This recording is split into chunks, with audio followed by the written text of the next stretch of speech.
नमस्कार। आज की क्लास में हम पत्रकारिता के जो शेष भाग हैं वो पढ़ेंगे। कल की क्लास में अपन ने पढ़ा था पत्रकारिता के जो प्रकार, उनमें आपने 3 प्रकार पढ़ लिए: खोजपरक पत्रकारिता, विशेषीकृत पत्रकारिता और वॉचडॉग पत्रकारिता। तो हेडिंग है पत्रकारिता के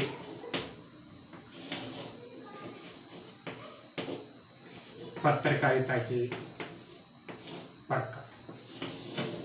देखो बेटा, पत्रकारिता के प्रकारों में यदि हम देखें तो कई स्वरूप इसके सामने आते हैं, जिनमें से 3 आपने पढ़े। चौथा इसका प्रकार है एडवोकेसी पत्रकारिता।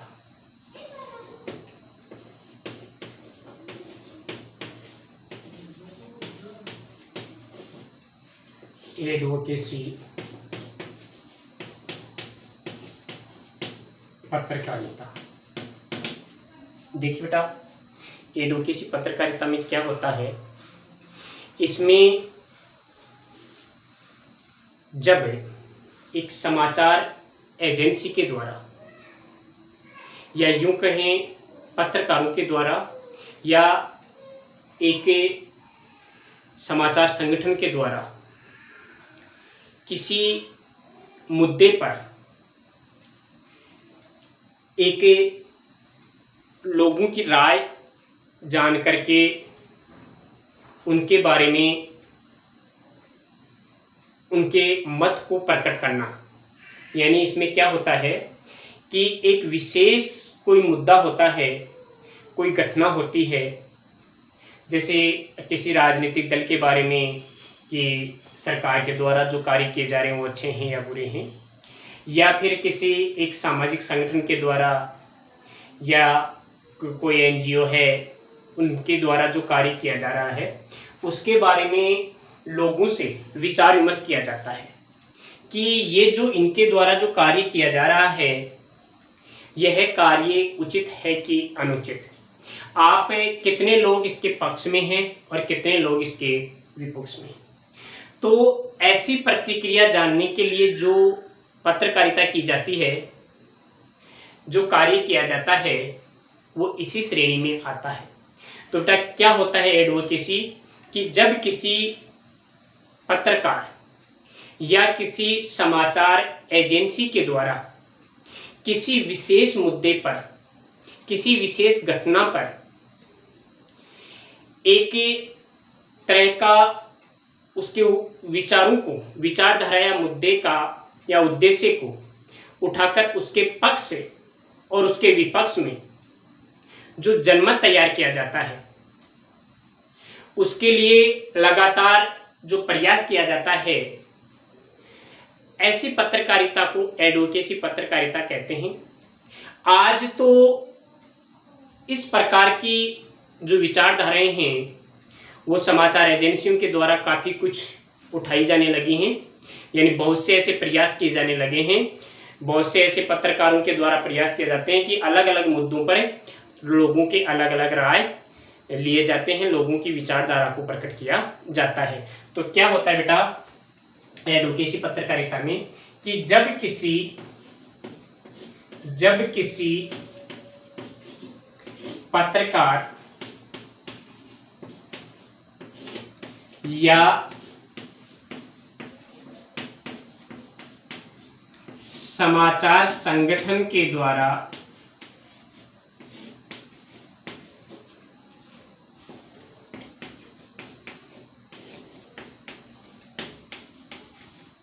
किसी विशेष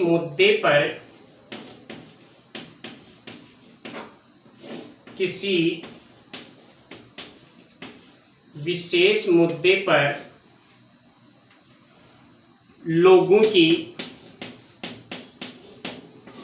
विचारधारा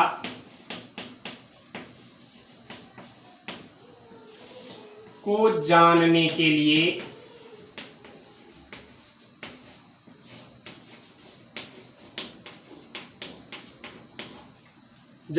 लिए जो जनमत तैयार करवाया जाता है,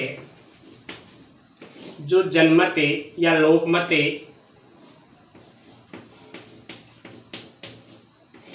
तैयार किया जाता है,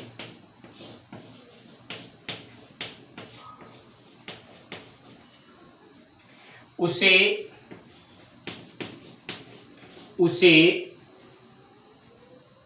एडवोकेसी पत्रकारिता कहते हैं। उसे एडवोकेसी पत्रकारिता कहते हैं।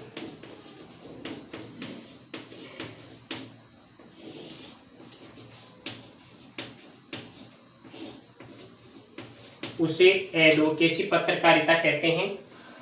यानी कि एक कोई राजनीतिक दल है या कोई सामाजिक संगठन है, उसके द्वारा जो समाज सुधार के कार्य किए जा रहे हैं, जैसे लड़की बचाओ लड़की पढ़ाओ योजना की सामाजिक संगठन के द्वारा किया जा रहा है। तो जब एक पर्यावरण को बचाने के लिए वृक्षारोपण कार्यक्रम किसी एनजीओ या किसी सामाजिक संगठन या किसी एक व्यक्ति विशेष के द्वारा जो कार्य किया जाता है, उसके बारे में जब एक समाचार एजेंसी के पत्रकार के द्वारा लोगों से यह जाना जाता है, जानने का प्रयास किया जाता है कि क्या इनके द्वारा ये जो कार्य किया जा रहा है यह कितना उचित है, यह कितना अनुचित है, यह आपको कितना कारगर लग रहा है, इनके द्वारा जो कार्य किए जा रहे हैं उसके बारे में आपका क्या जानना है। तो ऐसी बातें जो जानी जाती हैं वे इसी में प्रकट की जाती हैं। आज देखिए वर्तमान समय में अनेक समाचार पत्रों के द्वारा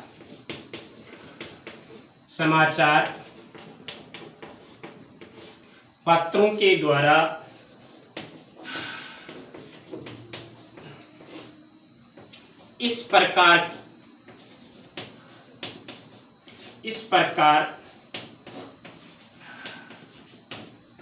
का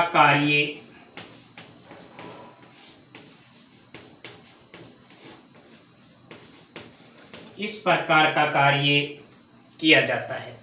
तो बेटा ये जो बातें होती हैं ये इस एडवोकेसी पत्रकारिता में आती हैं। इसमें क्या लिखा है देखना कि जब किसी पत्रकार यानी रिपोर्टर या किसी समाचार संगठन, किसी समाचार एजेंसी के द्वारा किसी विशेष मुद्दे पर लोगों की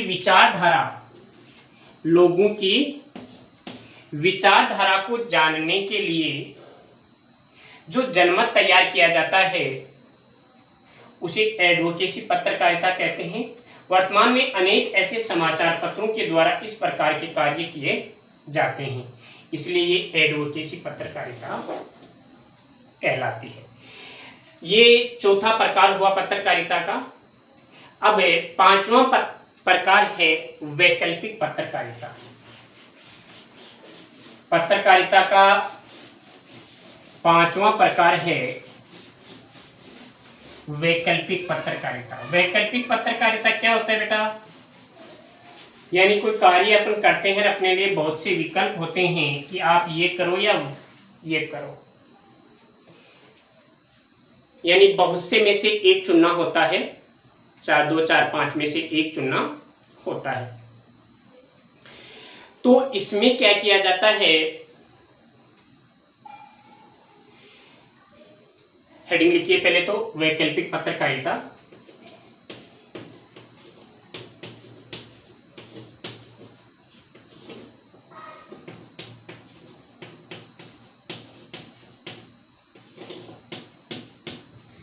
हाँ बेटा, यहां आपको यह देखना है इसमें होता क्या है कि अनेक ऐसी समाचार एजेंसियां होती हैं, अनेक ऐसे पत्र पत्रिकाएं होती हैं जो बहुत समय से प्रकाशित होती रही हैं। अब क्या होता है कि किसी व्यक्ति के द्वारा, किसी संगठन के द्वारा उन पहले वाली जो पत्रिकाएं हैं, समाचार पत्र हैं, उन समाचार पत्रों को चुनौती देते हुए एक नया समाचार पत्र प्रकाशित किया जाता है, एक नया समाचार पत्र छापा जाता है जिसमें किसी भी प्रकार का कोई सहयोग नहीं होता है। भाई पहले से जो पुराने समाचार पत्र पत्रिकाएं हैं, उन समाचार पत्र पत्रिकाओं में तो बहुत से विज्ञापन छपते हैं, बहुत से लोग अपने ऐड दिलाते हैं, बहुत से लोग अपने निजी समाचारों का प्रकाशन करवाते हैं, तो समाचार एजेंसी को पैसे देते हैं। तो आज की जो ख्याति प्राप्त जो प्रसिद्ध समाचार एजेंसियां हैं या पत्र पत्रिकाएं हैं, वे तो लोगों के पैसों से ही प्रकाशित होती हैं, लोगों का काफी कुछ उन्हें सहयोग मिलता है। लेकिन वर्तमान में जो पत्र पत्रिकाएं, अभी जैसे मैं इन सभी पुरानी एजेंसियों को चुनौती देते हुए नया समाचार संगठन तैयार करूं, तो इसमें पूरा का पूरा मुझे मेरे दम पर करना होगा, क्योंकि नए समाचार पत्र को न तो किसी प्रकार का कोई विज्ञापन मिलता है और न ही किसी प्रकार की उसमें निजी तौर पर खबरें छापी जाती हैं। उसको तो अपने समाचार पत्र की पब्लिसिटी के लिए बहुत ही कम कीमत पर तो समाचार पत्र बेचने होंगे और न ही उन्हें किसी प्रकार के बड़े किसी संगठन का कोई विज्ञापन प्राप्त होगा तो उसका पैसा उसे मिलेगा।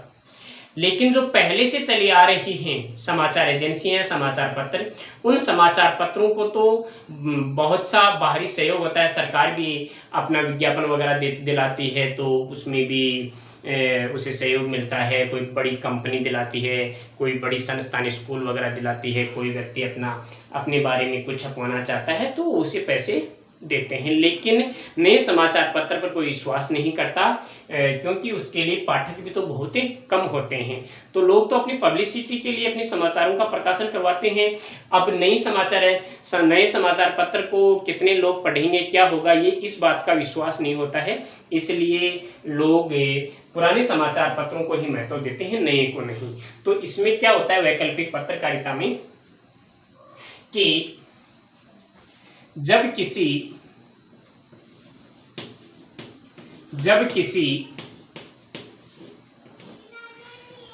समाचार एजेंसी के द्वारा समाचार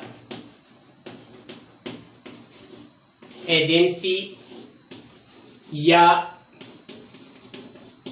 व्यक्ति के द्वारा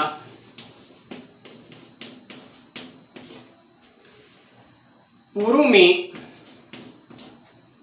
प्रकाशित होने वाले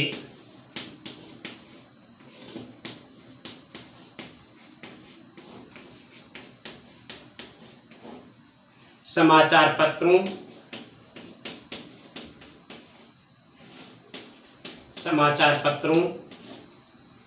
या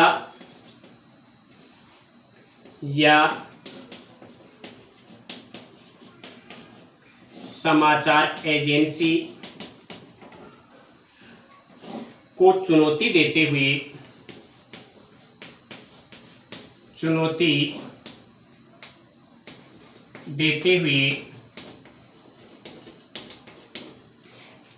एक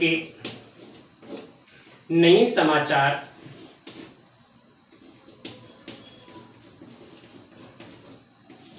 एजेंसी की स्थापना की जाती है।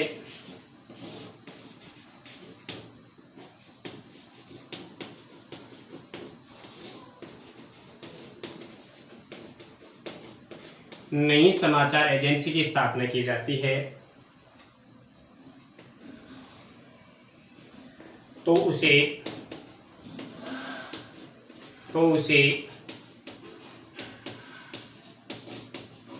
वैकल्पिक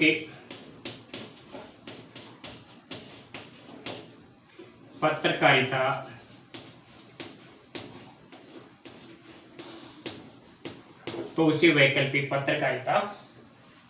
कहते हैं। अब इस प्रकार की समाचार एजेंसी में क्या होता है, इस प्रकार के समाचार संगठन में क्या होता है, इस प्रकार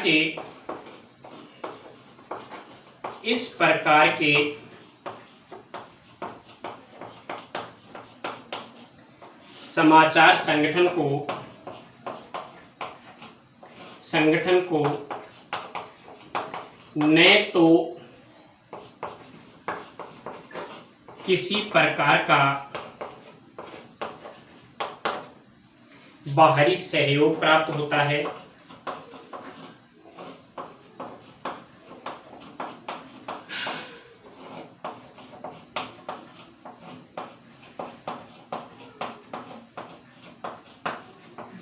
और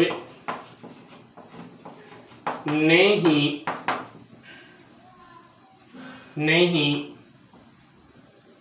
कोई विज्ञापन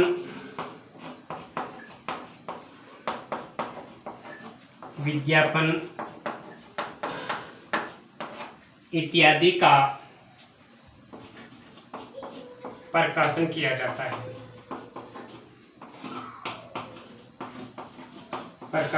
जाता है। यह समाचार एजेंसी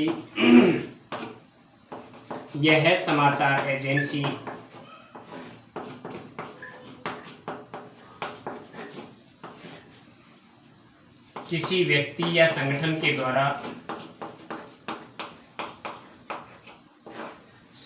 के द्वारा अपने दम पर स्थापित की जाती है, क्योंकि यह तो एक विकल्प के तौर पर है या विकल्प के रूप में प्रकाशित होने वाली समाचार एजेंसी है। तो बेटा इस प्रकार की जो वैकल्पिक पत्रकारिता है, इस वैकल्पिक पत्रकारिता में यही होता है कि इसे किसी भी प्रकार का कोई आर्थिक सहयोग नहीं मिलता।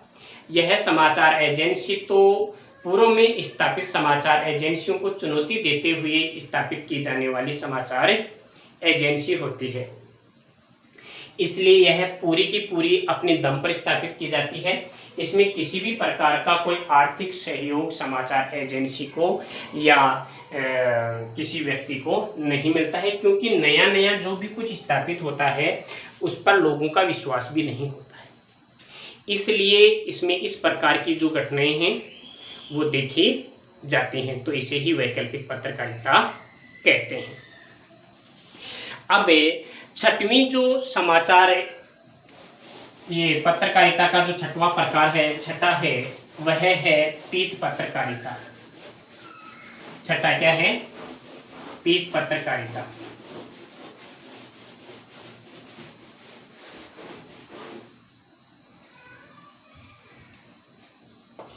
छठा है पीठ पत्रकारिता।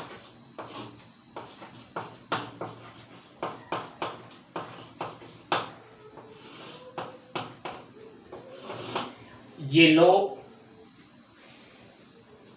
जर्नलिज्म कहते हैं इसे, येलो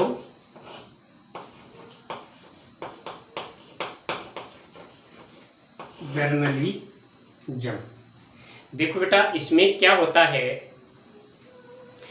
कि अनेक ऐसे समाचार पत्र पत्रिकाएं होते हैं जो पाठक वर्ग को लुभाने के लिए, पाठकों को अपनी ओर आकर्षित करने के लिए अपने समाचार पत्र में ऐसे खबरों का प्रकाशन करते हैं या पूरा का पूरा एक पृष्ठ ही दे देते हैं जो पाठकों को लुभाते हैं।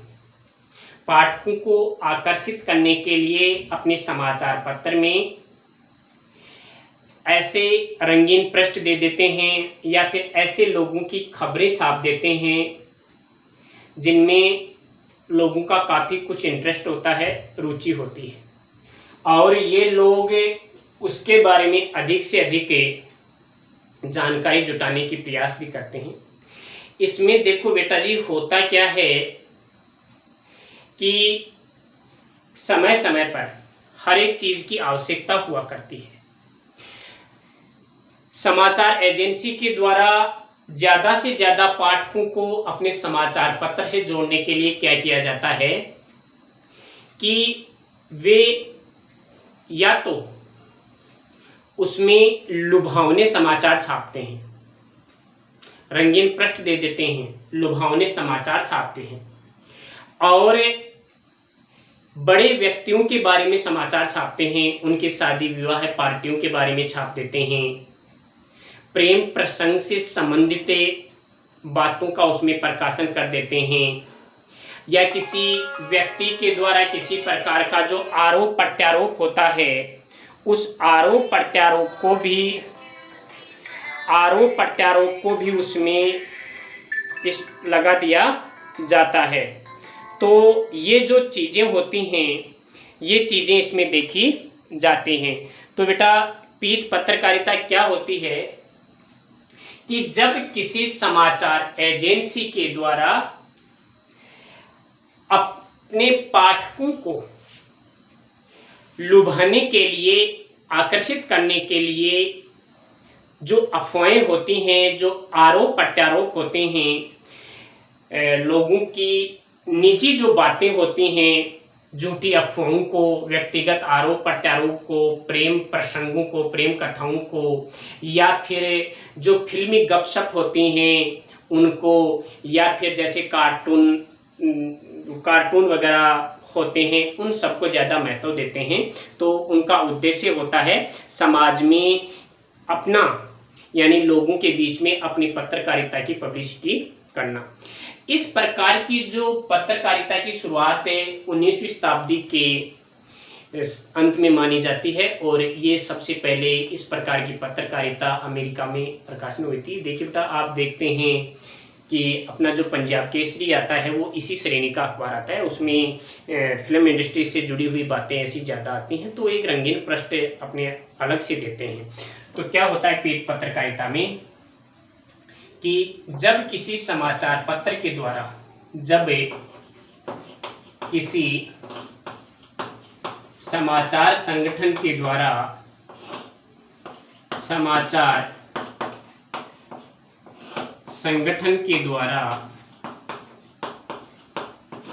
पाठकों को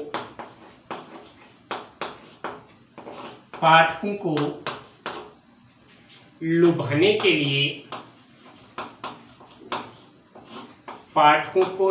के लिए समाचारों में बड़े व्यक्तियों के समाचार,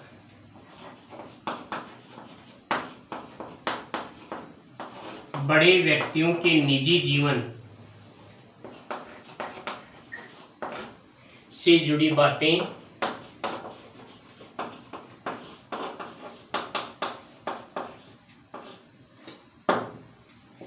व्यक्तिगत आरोप प्रत्यारोप,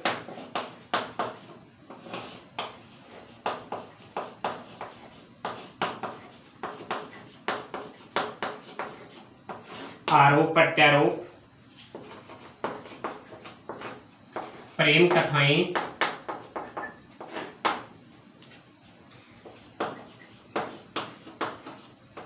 फिल्म जगत से जुड़ी बातें,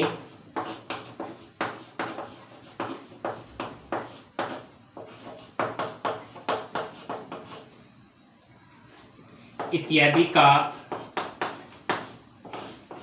का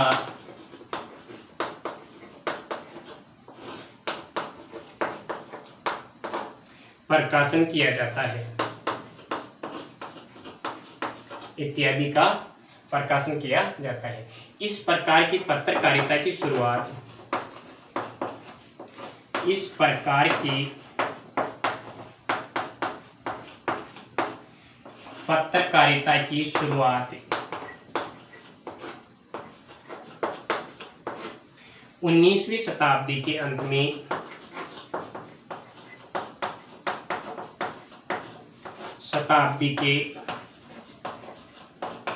अंत में अमेरिका से हुई मानी जाती है।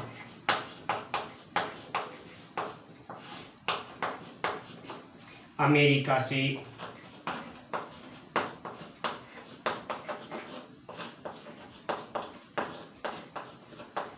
हुई मानी जाती है।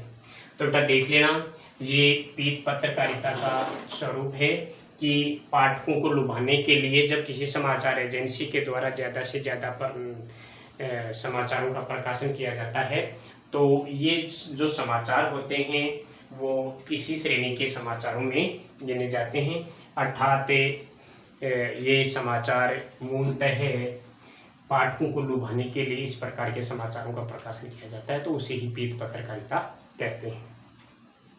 अभी पत्रकारिता के प्रकारों की एक क्लास आपकी और होगी, जिसमें 2-3 प्रकार आपको और पढ़ने होंगे।